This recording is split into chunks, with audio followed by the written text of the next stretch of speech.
Okay, Renny J set up tank. Yep. Plus Liko. Ito yung sinasabi ni Chantel. Okay, Liko on the Popol and Kupa. No, Rafaela. Binago ngayon ng blacklist yung system. Kailangan mo talagang Yes, maglabas coming out ng from, pang... Blacklist International. If they just stick together, kung maganda yung early, at least hindi sila mauhusan sa early game, normal yung first few minutes natin, they're gonna be A-okay sa mid-game. Again, this is game number 5. Kung ikaw ay part ng Hive, ito na ang chance para maging kampiyon. Kung ikaw naman ang agent, lahat ng suporta, kailangan mo nang ibigay para sa blacklist. Sensui Instincts with the Popol and Kupa. Ito ba ang key? Renny J na din ang setup hero. Binabantayan Alam, si alam. Kyle. Okay, alam ni Kyle. Kita niya si Renny J. Kaya parang muna, more on face check lang. Binate niya if ever na doon na dadaan dito si Renny J. So probably ay magiging tahimik na naman na early to mid-game para sa dalawa. Depende lang kung may mga bigla ang setup play. As I remember, nung Season 6, Blacklist organization din ang nagbigay nitong spotlight sa Popol in Kupa. Tama. Utilizing the push ability with the objectives. Now changing things up. Pwede mong i-combo yung heavy spin doon sa knock-up mo this time. And ito yung sinasabing abangan ng mga heroes na bago sa paningin natin. Ito nakita natin yung emblem, something unusual, Wolf. I guess, parang wala naman. Ruby with the Brave Smite, this is pretty standard. Pero naka-pull yourself together siya. Usually yung pull yourself together or yung pangtanggal ng cooldown, ginagamit siya sa mga, yung malaki talaga yung cooldown kasi percent base siya eh. So para mas malaking impact. So ito lang yung siguro kakaiba. Pero But Kyle decimate first blood. Sinabi natin ngayon ni Haji. Kyle buhay pa rin. Nandoon si Pew. Kyle will just run away. Mortal coiling out. Kyle TZ. Napakaaga first blood na naman. Isang magandang pagpasok doon para sa AP Bren. Pero makikita natin for Blacklist International, lalo na si Sensui, nakapwesto at mauuna dito sa may Turtle Pit. Okay. Sino nga makakuha? Makukuha yan ni Sensui Instincts dahil wala din, of course, ang retry holder ng AP Bren. So kahit nakakuha ng kill kay Renny J, yung AP Bren dun sa may gitna, napaload din naman dun si Kaltizi. That means na AP Bren will have to forfeit yung Lord. Yun naman yung maganda dun sa ginawa ng Blacklist. Surely nawalan sila ng isang roamer pero hindi ganun kahalaga yung ganun death kay Renny J. Mas masaya pa nga sila dahil nakuha nila yung turtle because of that. So talagang kinalculate dito ng Blacklist kung ano nga ba talagang magiging mas maganda para sa kanilang makapantay. Ito exciting yung mga laban sa top lane. Oh, ay, grabe. Oh! Wow! Agent Zero dodging Ganda. the sweep coming out from Flap TZ. Pero dito, magkakakitaan na naman yata. Pero more on bantay lang muna. O nga pala, kailangan muna na antayin na tumaba dito si Sensui. Okay, susubok sila ngayon. Sensui, binato ngayon. Ayun, yung heavy spin na meron na setup si Renny J. Nandun si Haji. Setup town is real. Blacklist International taking 2 down. Ito na naman yung synchronization skills na sinasabi natin. At naramdaman na yata ni Super Marco na delikado siya sa may bottom lane kaya makakuha ng outer energy shield. At pwede mag-diretso ng Torre. Basag nga talaga to. Libreng Ang gold. lakas. Kaya na Oheb dito. Meron ng dalawang Legion Sword itong si Sensui. Masakit-sakit na yung damage. At nakita nyo naman kung gaano kabilis sila napatumba doon si Kyle. Kyle opting to go for the build nung ginawa niya kanina, which is Fury Hammer sa muna. Kaya medyo malambot. At all due fairness, ang ganda nung kill nila doon kay Kaltizi. Kasi ngayon talagang nag-snowball itong si Sensui. Oh, ano to? Damage type, no? Damage type na jungler. Oo nga, parang sila dito, parang double marksman. Double MMO. Oo, double MM. Ang kinaganda pa dito sa Popol and Kupa, meron kasi crowd control din to. Tsaka merong front, medyo mahirap dito para sa ng AP Bren. Napasukin anytime. Kaya naman lumobo, 4 minutes pa lang tayo, 2.1k gold lead na agad. Medyo makate ang Chicho Dog na yan kapag na-free hit ka. Oo. Masakit. Makikita natin. At yung kagandahan dito kasi meron sila mga traps, so yung vision ng Blacklist mataas. Oo nga pala, pang vision nga din pala yung mga trap. Yeah. Kaya bawal ka mabitag sa trap. Habang sisimulan na naman dito ang Turtle Team Fight. Subok na naman kasi si Renny J. Ang ganda ng combo with the Benedetta with the heavy spin na din. At ngayon si Sensui pa rin ang makakakuha ng Retribution win. Recalls coming out from Blacklist. At habang nagre-recall si Renny J, ito na narinig niya kanyang mga kakampi before. Sisigaw lang niya, baka Renny J to. Napakagandang pag-zone kanina against Kyle TZ. Wow! At even si Oheb nabibigyan na ng space. Ang tindi nun yung combo nung Edward Renegade connection, yung final blow hanggang dun sa heavy spin, lahat ng damage ay nasalo ng AB Brent. Ang ganda ng Alecto Fireblow na angulo doon. Coming out from Edward. Sila naman ang ngayon nag-go. Set up is 3. Wow. Plus, syempre, yung heavy crossbow. Sigaw! Ni Super Marco! Ang pagbawi ng AB Brent ay nangyari. Wow! Kanya-kanya mga highlights ngayon ng ating dalawang kupunan. Paano nangyari dun sa middle lane? Ano na nangyari sa middle lane? Paramihan na recall. Paramihan ng... Ang ganda nung nakita natin mula sa AP Brent. Knowing na after nung laban, walang mga ultimates sa blacklist, si Noobsoft nila doon. And actually, siguro nagulat sila na nandun si Sensui with their 4-man rotation. Ang ganda ng mga nakuha nilang quality of kills.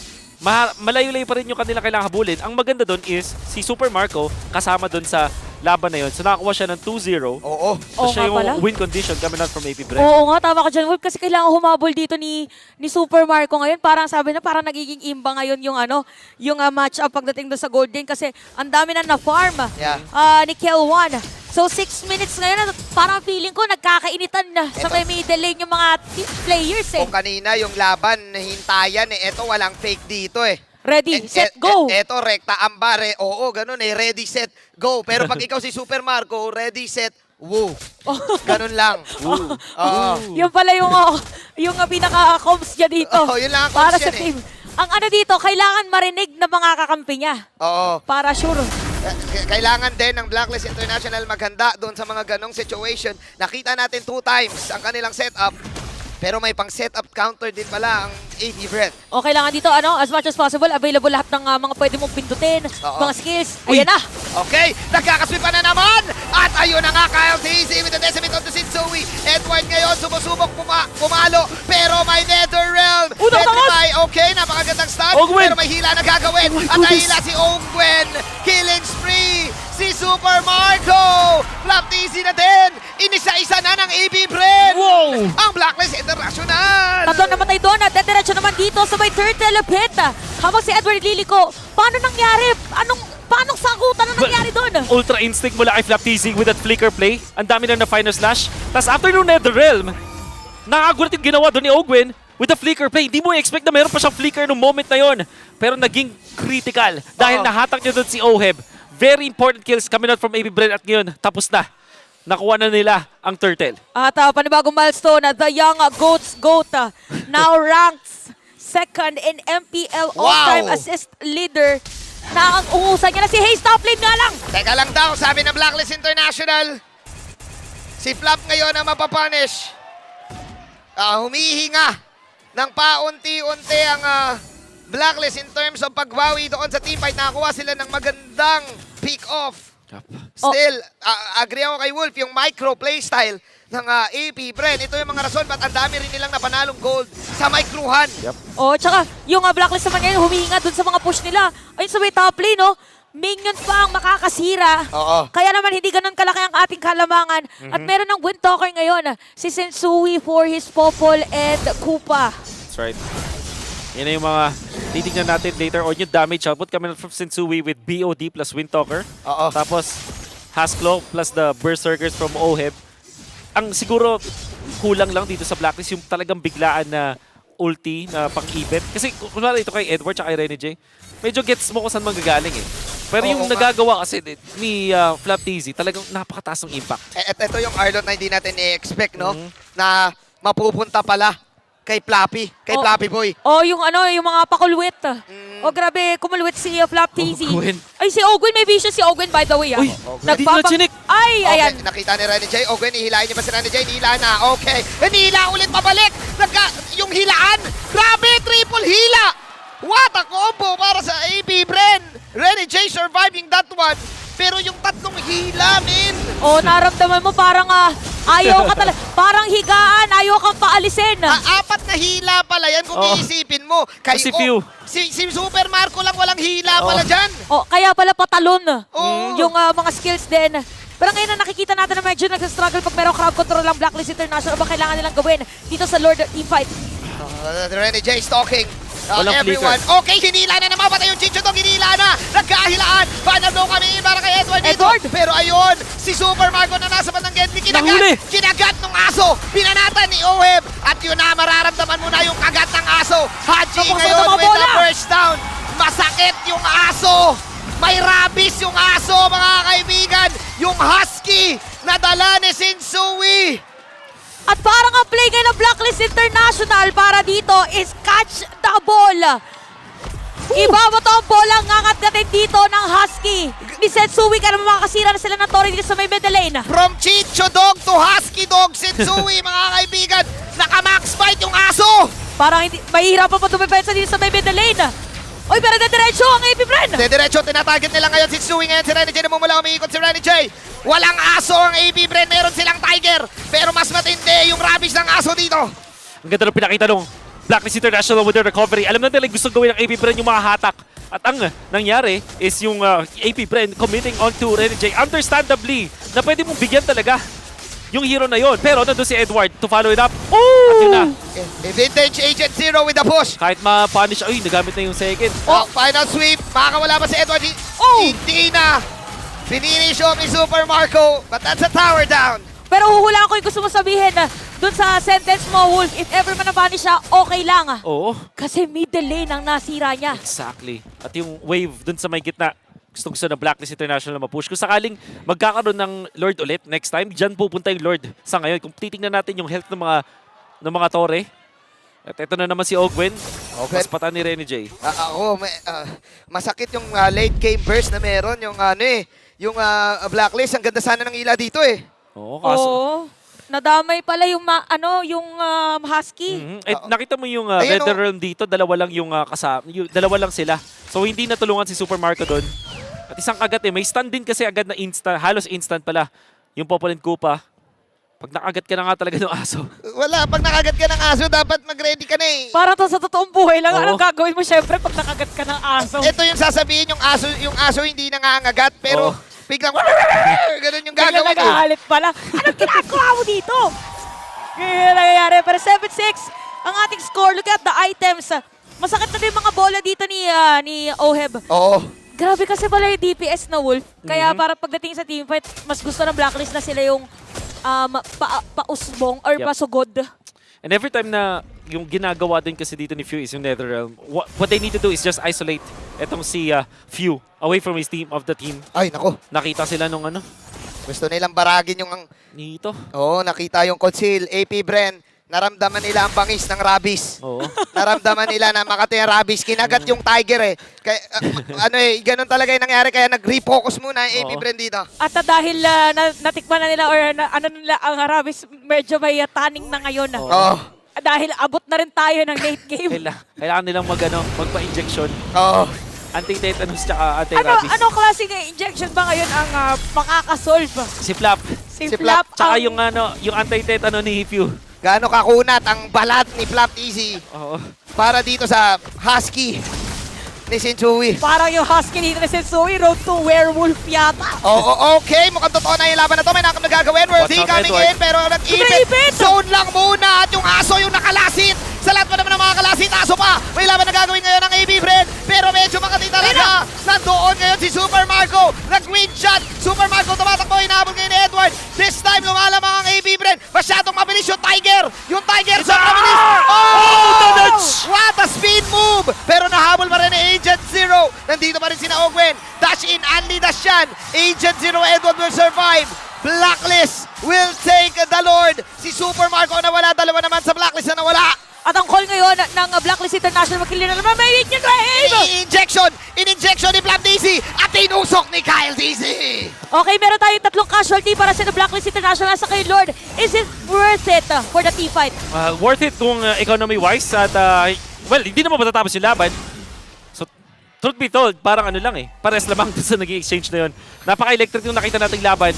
But obviously, hindi makakatapos ang Blacklist International because of that. May second life. Ang ganda nung Netherrealm ni Few. At saka ni Haji, nag-flicker out siya. Actually, silang dalawa. Oo nga naman. Nag-flicker tas pasok bigla si Haji gamit yung dash tapos nag-netherrealm. Kaya medyo nabuhay dun si Oheb at napasama yung pwesto dito ni Super Marco. Okay, abangan natin ngayon. Ang tanong natin kanina kung worth it, lalong-lalo na sa mga nanonood ngayon na dahil kakaibang aksyon Oo. na pinapakita ng ating dalawang koponan. At parang talagang IMU ang Nangyayari. magkadikit lang eh. Sa totoo lang, hindi ko na nga alam yung nangyari. Ang alam ko lang, balugbugan eh. Ako din eh. Yung Torres sa gitna, dun lumamang ang blacklist kasi ang laking bagay nung mid tower. Oo, ang ganda rin nung ginawa daw ni Rene J. Nakita niya lahat ng members ng AP Brand, inipitan niya agad. At habang nangyari yung communication nila is to burst yung Lord. Hindi na nila sinobrang hatak dun sa side nila. Binigyan na talaga nila yung Lord at i-burst yun gamit yung kanilang ulti dun sa kay Sensui at kay Oheb. Yung bagay dito sa Blacklist International is i-burst down yung mga objectives. Yun yung bagay na hindi magagawa ng AP Brand basta-basta. Ayan na. Speaking of, pag mga ganito magkakakitaan, medyo mararamdaman mo na. So, kailangan mo nang mag-burst. Ngayon na-burst. Parang hirap i-burst ni Sensui. No, meron kasi siyang... May Chicho kasi. Chicho Oo. Dog. Ang hirap din namang pasukin dito ni Oheb. Kasi friend siya nung may Chicho Dog. Oo. May husky eh. Alam mo naman sa totoong buhay, pag may kasamang husky, ayaw mong baragin eh. Husky Oo. nga yan eh. Oo. May, Ano yun? Gusto ko pa sana sige na nga eh. Ayun na yun Pero eh. tama. Basta hindi na nga agad beware of the dog. Yun na lang yun. Beware of dogs. Yan, tama. Lamang para sa akin ang blacklist dito sila ang i-control kasi yung damage output ng burst ay nakita natin. AP Bren, they need parang malayer yung skills nila ng tama on the right target, on the right time. Tsaka ito, kung more on layering para sa ng AP Bren, sa Blacklist International naman, parang ang gusto talaga nila palikod sa kanila or yung patakbo yung kalaban. So, kailangan nilang maging, kailangan nila ma-enforce dito Nako. na sa kanila ang external Oo. na force. Ito na naman. 16 minutes, almost magsa 17 minutes. Magkakaroon ng reset pagdating Yep. doon sa may Lord. Uy. At by the way, napakasipag. Ito na yata yung Ni punishment Edward. nila May sa wrap long around. lane. May wrap around. Okay, Few. Meron mo siyang natira dito. Napanish siya ngayon ni Edward. Pero binabanatan ngayon si KDA Machine. Free hit Super Marco ngayon. So napakagandang out para kay KDA Machine. Pero walang magagawa. Super Marco mapapanish. Ngayon inaabot si Kyle TC. Yung aso na naman na nakalasit dito ng Lord. Free Lord para sa side ng Blacklist International. Mag-abol pa si Ginugo Kyle. nila. Kyle TC. Ginugo pa rin. Mag-change target pa Na-stun siya si mo Flap. hindi. Mortal Coil. Wala nang magagawa ngayon. Ooh. May trap yung Chicho What a Dog. trap. Kaya na-stun si Flap. Pero itutuloy pa rin to ng AB Brand. Madadiretso nga yata nila dito sa may gitna. At aalis na lang muna disiplina ang paiiralin dito ng AP Brand dahil meron nga din namang Lord na mag-marcha dito sa may middle lane. Paano ikakapitalize to? Uy, wait lang, ang sakit na rin ni Makate. Super Marco. Makate yung second skill combo. Yung way para makapitalize to, yung split push ni Edward, yung magiging crucial. Oh. Tapos, yung gitna kasi kayang i-all-in, yung mga tore, kayang i-all-in nung ng Chicho Dog. Oo nga eh. Mind you, nung season 10, nung lumabas yung Benedetta ni Edward, ito rin yung parang naging key Oo. nila. Yung split push. Sa long lane. The long lane split push na hinatid ni Edward together with the Husky Dog damage. Blacklist International. Unti-unting choke Uy. out ang AB Brand. Pero Okay, naku, okay. mapapanish si Edward dito. Ogwen may ulti. Ay! Uy, di na kinailangan. Hindi na nga kailangan. Super Marco with the crucial pick-off. At ngayon si Renji tumatakbo na. AP Bren. Super Wow. Marco. Kung may aso ka, may panther ako. The Black Panther. Kakaibang mga hayop na natin nakikita for this game at makikita rin natin for Flap TZ. Meron rin dito Dominance Ice. So ngayon, ang ganito ang sitwasyon ng ating laban. Sino bang lamang? Wolf? Parehas Medyo nalilito lamang. na kami ni Wolf. Ay, Parehas Wolf. lamang. Ayan, nalito na ako. Parehas lugi. Parehas lamang. Kasi nga may Thank Chicho you. Dog, may Husky, tas may Black Mga Black Panther. Panther si Wakanda man yan eh. Tsaka may lip yan, boy. Oo nga. Tama. May lip yan, Tama. boy. Biruin mo na outplay niya yung Benedetta. Ganon katindi si Kasi Super wala Marco. ko ang malakas yung Benedetta kapag may stun yung kalaban. Oo. Eh, yung Black Panther, wala. Tatalon lang yan Tumakbo eh. lang. Tsaka may lip. Lumip lang si Super Marco. Lilip yan, boy. Tsaka Lipan may mo lang. pana. Lip panain na yun eh. Ito, Ilista mo na. Ilista mo na. Nililista niya na nga din kung anong mga nangyayari.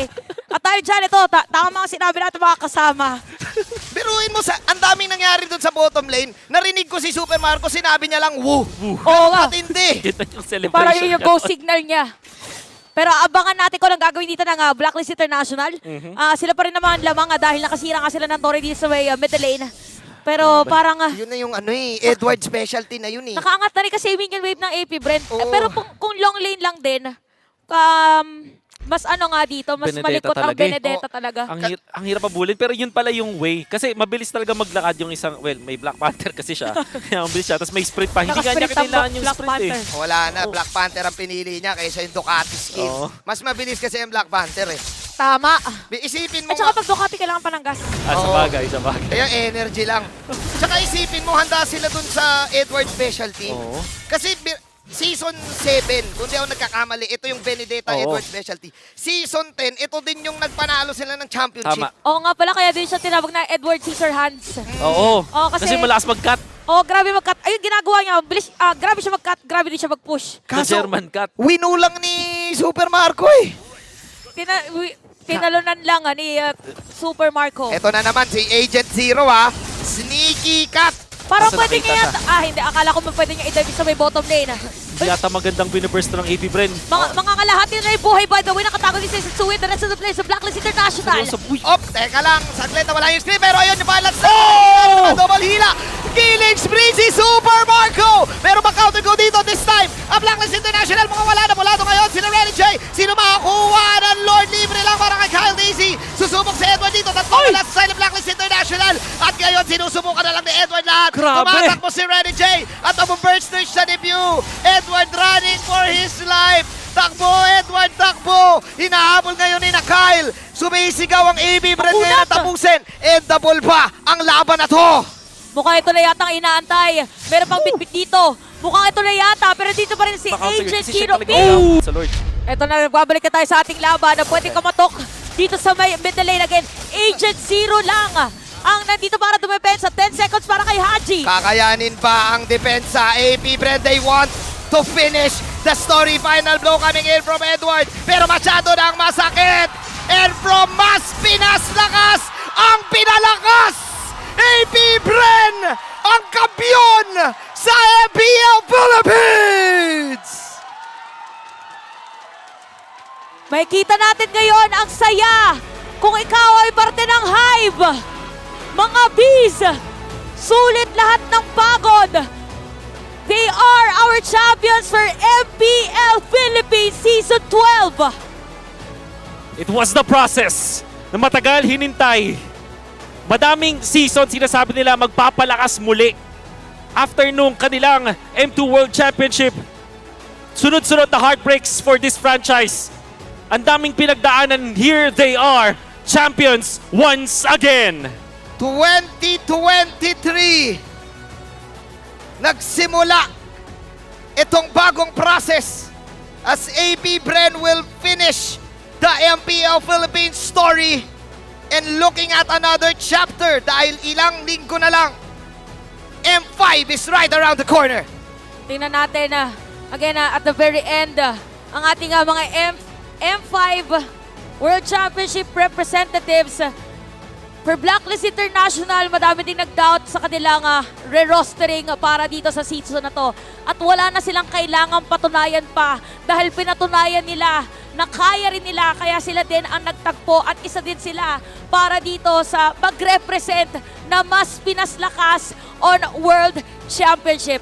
Palakpakan natin ang ating mga representatives, palakpakan natin ang Blacklist International, palakpakan natin ang AP Bren. Well-deserved victory and still well-deserved slots para sa side na Blacklist International.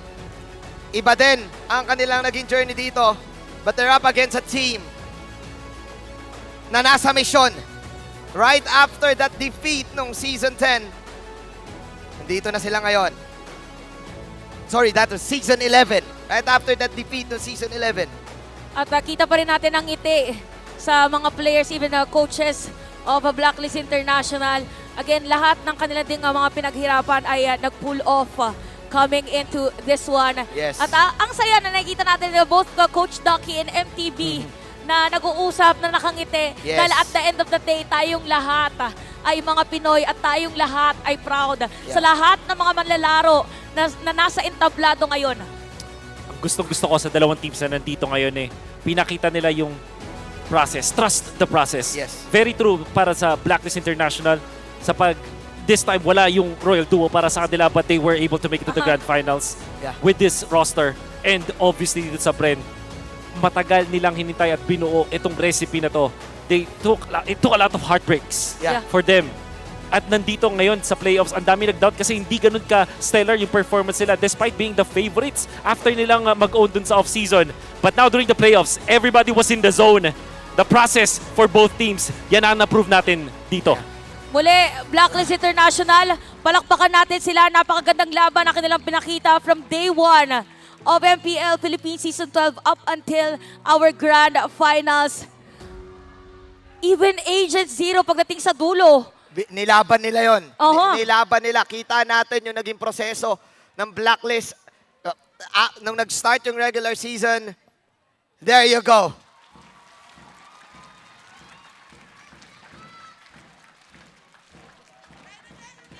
At ngayon, bato natin kay Mara. The game have been truly remarkable. And now, your MPL Philippines Season 12 Grand Champion. Everybody give a big round of applause to AP Brand. Thank you, Mara. To award the medals, let's call on Mr. Nelvin Muva, First Vice President and Group Head of Go-To Market and Subs Management at Smart Communications Incorporated.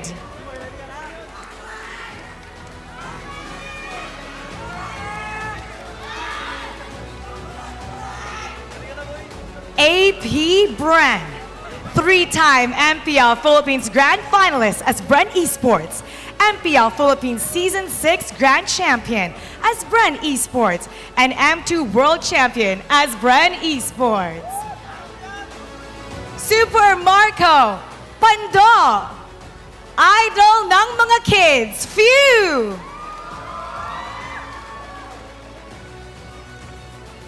Hall of Legends inductee, Coach Ducky.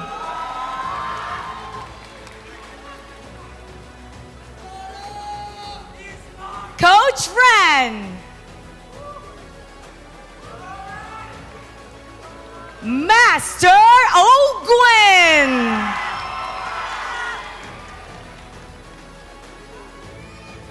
Kyle Teasy. And Flap Teasy.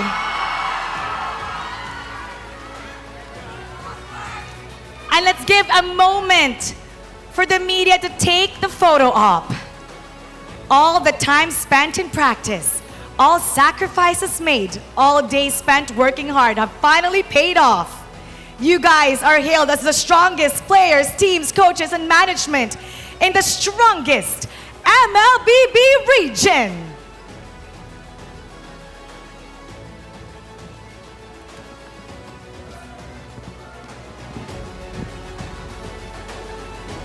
And now, to announce the Grand Finals MVP. Let me hear it from you guys. Congratulations to Flop Teasy to award the trophy, calling once again Mr. Melvin Nubla. Flap Teasy has undeniably shown his mastery throughout the best of 7 Grand Final series. His unmatched macro and micro mechanical skills, amazing hero mastery, and professional mentality propelled his team towards securing a championship title. And now for the photo op with the Grand Finals MVP.